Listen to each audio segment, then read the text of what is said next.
This is the Mariners POSTCAST, your instant game reaction for the Seattle Mariners.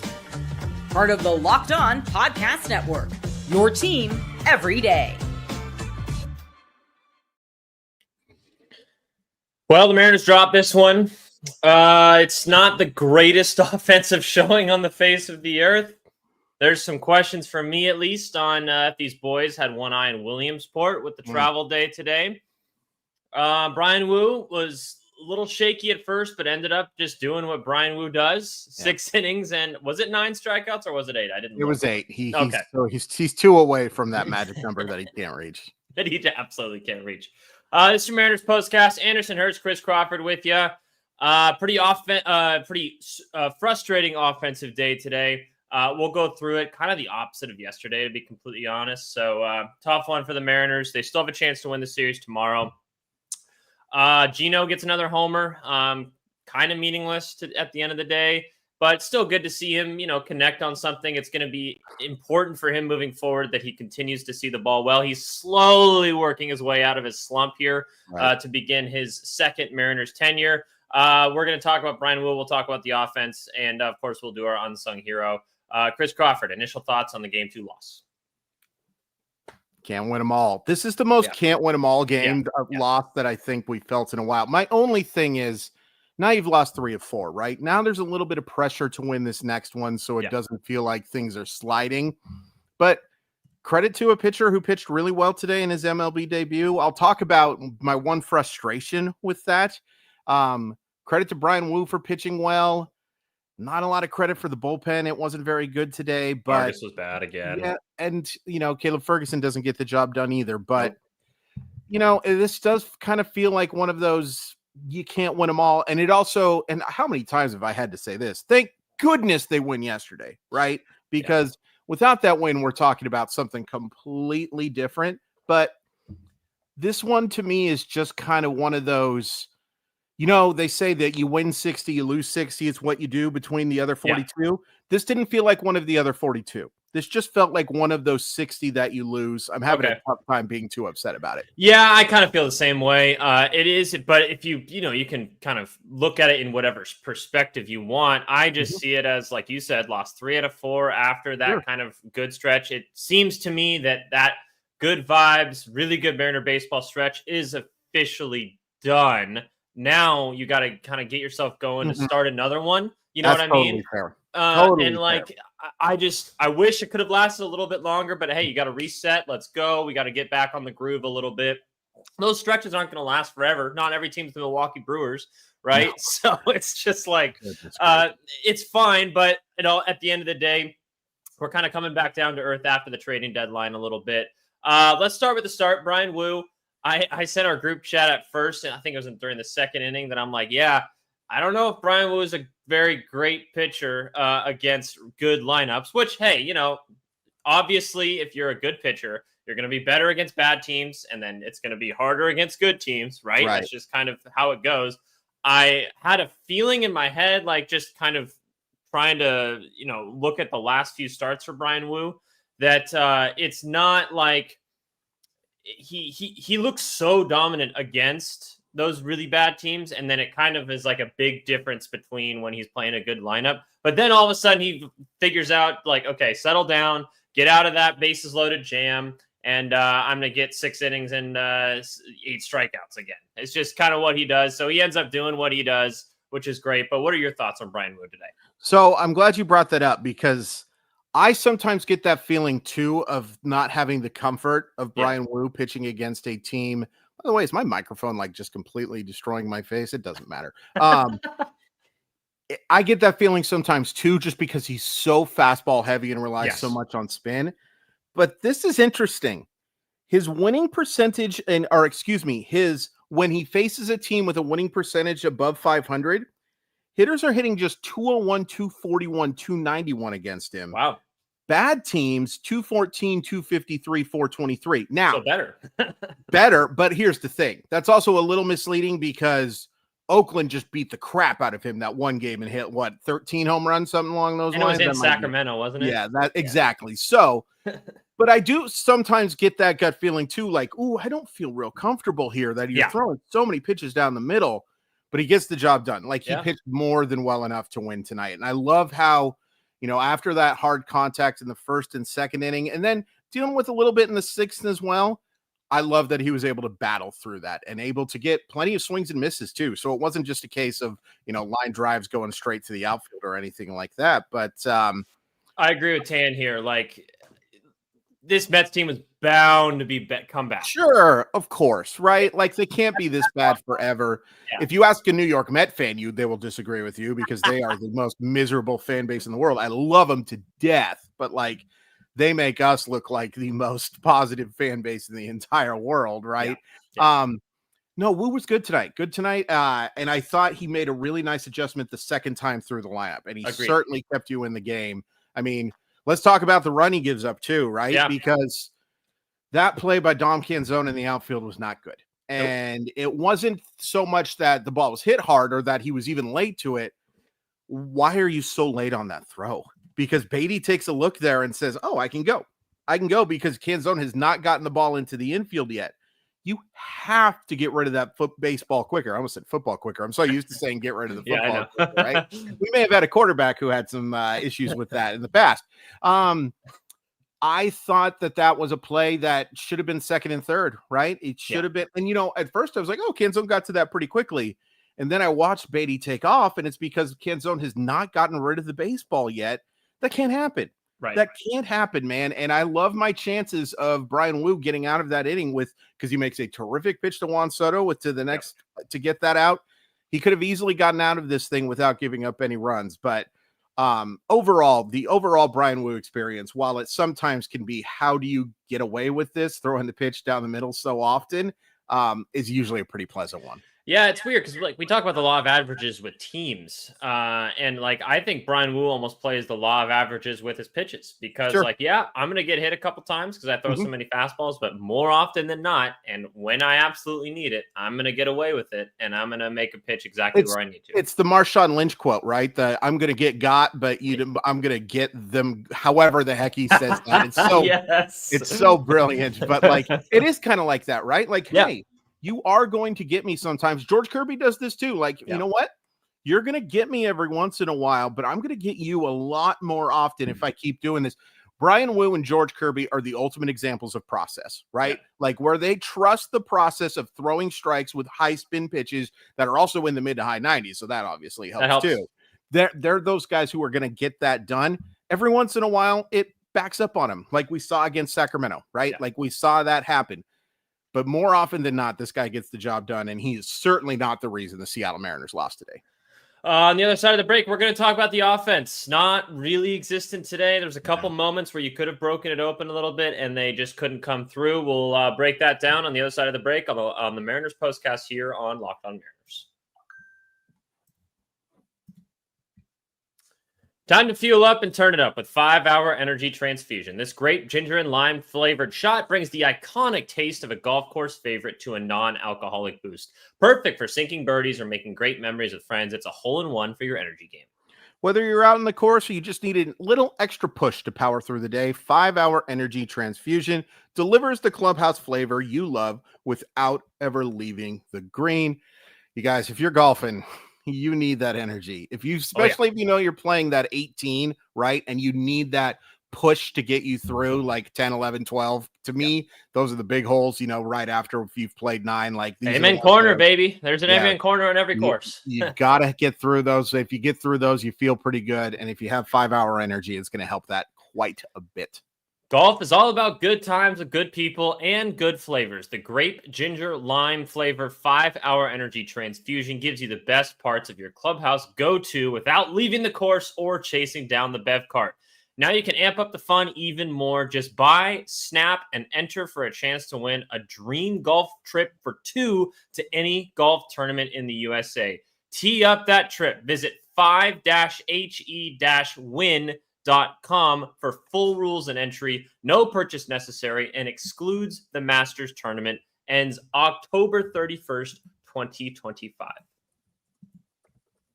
Most people can't name all their financial accounts or even what they're worth, whether it's 401ks, properties, or investments. And when you don't have the full picture, you can end up leaving money on the table. That's where Monarch Money comes in. It's an all-in-one personal finance tool that brings your entire financial life together in one clean, easy-to-use interface on your laptop or your phone. I forgot that I was doing this. My bad. Oh, good. Monarch does the heavy. Oh, go lifting. ahead. Yeah, I'm gonna do it. Okay. No, All I'm right. just kidding. All right. Monarch Lifting does the heavy lifting for you. You can link all your accounts in minutes, see clear data, visuals, get smart categorization of your spending, and finally feel in control of your money without ever touching a spreadsheet. See, Anders and I planned this out because what we were doing is showing how hard it can be if you have multiple accounts going, like if multiple things are going. That's what can happen. But with Monarch Money, you don't have to have those multiple things. You've got one thing for all your apps. Like you get control all your subscriptions. You can control all your bank accounts, control all your stocks, all of it done through Monarch Money. You get more than just ad reads when it's with us. You get representation of what it looks like. Don't let financial opportunities slip through the cracks. Use code LOCKEDONMLB at monarchmoney.com in your browser for half off your first year. That's 50% off your first year at monarchmoney.com with code LOCKEDONMLB. All right, Bryan Woo was good. Ends up getting 6 innings of, was it 1 run at the time? Right. So you get what you asked for with your starter. So your offense just needs to put a little on the board. Didn't happen today. No. The reason I put predictable on the thumbnail today was because Bryan Woo, like predictable, he's going to get through six innings, 1 run baseball with 8 Ks. It's just what he does. But it's also predictable because whenever the Mariners go up against a debutante starting pitcher, it seems like they really struggle. Chris, before we get into it, I'm going to ask you, is that a common thing with a lot of teams? And if it is, it feels like the Mariners are even more of an extent of that. But I just want to know kind of your thoughts generally when a average / above average offensive team faces a debutante starter that's maybe not like the Paul Skeens of the world or the Jacob Misiorowskis, but like, a good pitcher, but you should be able to get through it if it's not the first time. It's a really good question, and I'd have to do a little bit more research, but I will tell you that it does happen. It does happen that, especially the first time looking at a pitcher, like you can watch all the video, you can, take a look at the data, you can see where balls break, you can see a bunch of stuff, but you can never really simulate seeing that arm angle, seeing that stuff. So a lot of people do struggle against it. And look, Nolan McLean, he's a top 40-ish prospect, top 50, according to a lot of people that I talk to. He's a good pitching prospect. Yeah. And he had good stuff today, right? Like he generates 11 swings and misses. That's pretty darn solid for a first ever start. My issue was, and I brought this up yesterday, was this guy struggles to throw strikes, right? And he ends up walking 4. Should have been more than that. Yeah. Should have been more than that. You should have been more patient against Nolan McLean today. And, it's tough to say that when you're an offense that scores 11 runs. And to me, the predictable thing is, Anders, the predictable thing is not so much the Mariners struggling against a new pitcher. It's following a game where you score 11 runs and then getting nothing until the 9th inning. It's a great point. That's the biggest thing for me, right? Because if you take a look, you say 11 runs one game, 1 run the next game. Well, that averages 6, right? 12 divided by 2, 6. That's not really how that works, right? Like if you scored 6 runs in both games, well, I guess you still would have lost one, but right, sure. And that's the thing too. Like you needed all 11 of those. You needed a good offensive effort today, right? Yeah. Because your bullpen blows up a little bit, and 1 run isn't good enough. It's just not good enough. I'm sorry. I will also say this: I'm done with umpires. Just freaking done. Holy crap. I mean, tonight was another example of just embarrassment. And I'll give you my unsung. I don't have an unsung hero because nobody was good enough today. No. Big Dumper, maybe. Unsung villain, you could go with a few guys. The unsung moment is the Mariners get the bases loaded. It's 2-0 on Randy Arozarena, and there's a pitch about a foot outside of the strike zone that they call for a strike, and it changes everything. Everything. And by the way, the bases weren't loaded yet. I'm sorry. Yeah. It was first and second. First and second, nobody out. It's 2-0. Randy lays off a slider that is clearly out of the strike zone. It should be a 3-0 count. but it changes everything. The difference between 3-0 and 2-1 is massive. And Randy Rosarena played a terrible baseball game today, minus one throw, right? Really good throw to cut off the runner. Not really sure why Lindor was going on that play, but hey. Testing his arm. Testing his arm for sure, and it's an arm to test because it's not very good. But he had a poor game. But I have a tough time giving him too much crap for that at bat because I think in this, there's no real visual evidence here. I think he draws that walk, right? And you have bases loaded, nobody out, and Cal Raleigh, the one guy at the plate, even with Suarez hitting the home run, that's the one guy at the plate who had a good game today, right? Yes. That's a huge moment. And then, so Big Dumper, unfortunately, hits a ball too hard to score a run, right? Hold on. Before you move on, was there a shout to send JP there? Because I feel like he may have been able to score. I will be completely honest. I was driving to my grandma's when that happened because I was just doing my checkup on grandma every day. I realized I had a couple of seconds, so I didn't see that play. So I don't want to speak to that. I'll explain it. It was like you said, it was pretty well hit to Juan Soto. It seems like JP got a good jump, but Juan Soto's arm hasn't been great this year. And he ends up being off target. Now you can't predict that as it's happening, right? Right. But I would have liked to test it in that moment. There is one out. So, okay, you're going one out for Julio with the bases loaded, but it ends up mattering because right after that, Julio grounds into a double play with the bases loaded. Right. And that's a fair point. I would probably challenge Soto's arm too. Yeah. That's just a guy that, it's not a bad arm. No, it's not terrible. Arm strength, but I'd probably challenge the accuracy there. And, early enough in the game that you could take a little bit of a risk. So that's fair. I'll watch the play and I'll report back on that. Maybe I'm wrong, but it felt like I thought they would send him, to be honest. We will find out Sunday if you're getting yelled at for sure. That play by McLean on the double play by Julio was a terrific play. One of the better defensive plays I've seen from a pitcher this year, right? To be able to backhand that ball. And not only that, to make that super accurate throw to second base. And you could see it wasn't a case of Julio not hustling. He was running for first base. That being said, Julio Rodriguez has to drive that baseball, man. Yeah, he does. That's sure it should have gone up the middle and it should have been a 2-run single. And we like 2-run singles, but that ball should have been mollywopped, right? It was a poor pitch. And you got to be better there. Today, Julio had one of his worst offensive days in a long time. They're going to happen, right? Randy played a really good offensive game yesterday, was awful today, right? Josh Naylor has had really good offensive success lately, pretty darn bad today, just misses a homer. By the way, I need a Seattle Mariner announcer to start reading the ball off the bat. I am tired of getting fooled every single time. Come on, guys. Come on. I know that you have a radio background, so you have to play it up a little bit usually when you're doing that, right? You can't do that on TV. You can't. You have to be better than that. I'm sorry. I love you. I love you. You're a big part of my childhood. You got to be better there. And speaking of that, Julio Rodriguez has to be better than there. Absolutely. The whole offense has to be better than there. Because I'll be honest with you, Anders, before the homer from Suarez, I was ready to go pretty hard. Yeah. Because he looked dreadful. Now you can look at it and say, well, he doubled a huge double yesterday and a huge homer today. I know that it ends up being a little bit of a Blake Bortles homer, a garbage time homer, right? That there is Richie Sexton homer. Yeah, I like going with Blake Bortles just because I don't want to insult a PNW's finest. But it's just I'm watching right now. They're showing the pregame stuff. You hit 9 doubles yesterday. 9. Did they have any extra base hits until the Suarez homer?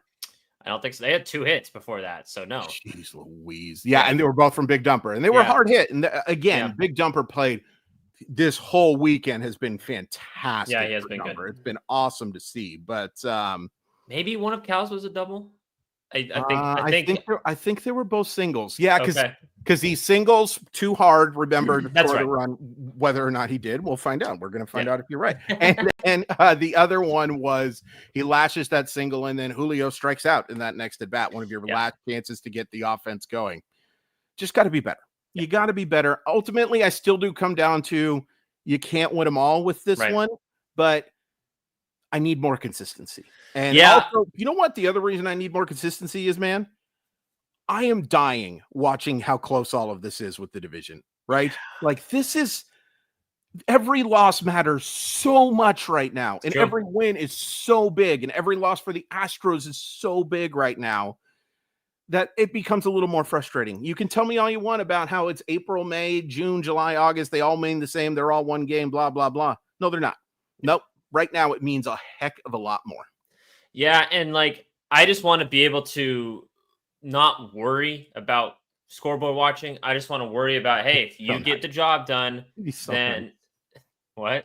It'd be so nice. Oh yeah, sorry, I thought you mentioned something else, but like that's the whole point. Like, and I guess maybe that's a former not baseball player, but player in me is just like, just do your job. I don't want to have to worry about other things. And like fans can get caught up in all that. It's like, oh, if there's the Astros lose, then you didn't lose anything today. But I just take care of what you're supposed to take care of. Right. Yeah. Yeah. You know, and that's why control your own destiny is such a big thing, right? Yeah, exactly.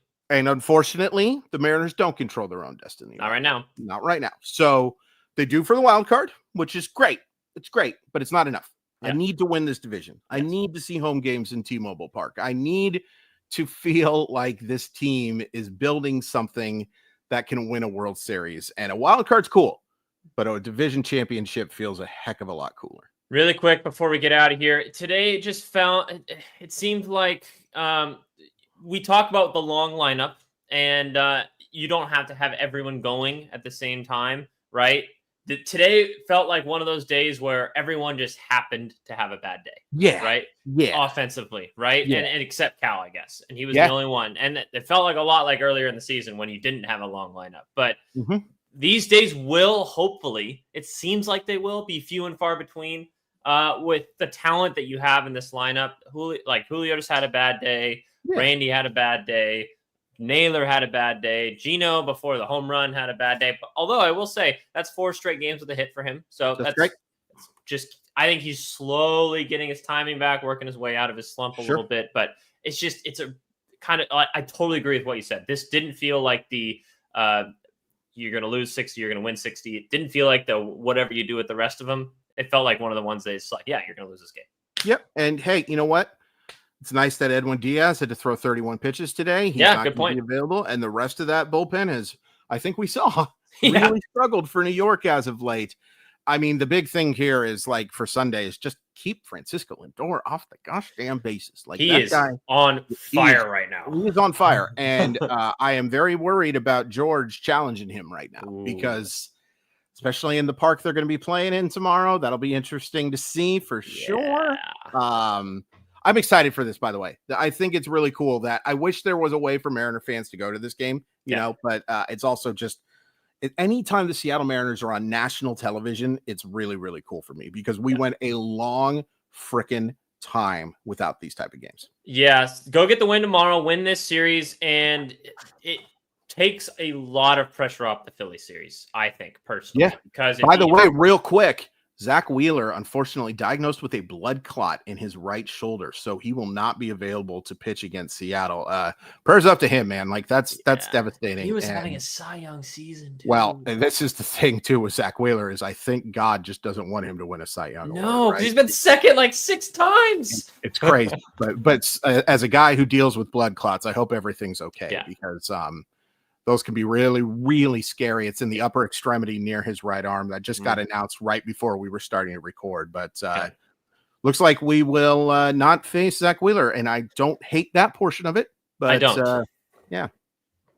Well, the Mariners dropped this one. We'll be with you guys tomorrow. Kind of a weird schedule this weekend with the Mariners doing a day game today, but then they go back to an evening game on Sunday. They have it will be on Sunday Night Baseball tomorrow for the Williamsport Classic, I guess it's called, at 4:00 first pitch. So we'll be with you guys after that at about 6:30-ish, depending on how long the game goes. But thanks, guys, for hanging out with us today. Let's go win the series tomorrow, and then we'll see what we got for the rest of the road trip. But Mariners dropped this one 3-1. Bryan Woo does Bryan Woo things. Offense not really there. But hey, let's flush it down the toilet. Go tomorrow. Sound good? Chris Crawford, last word. Chopped cheese is overrated.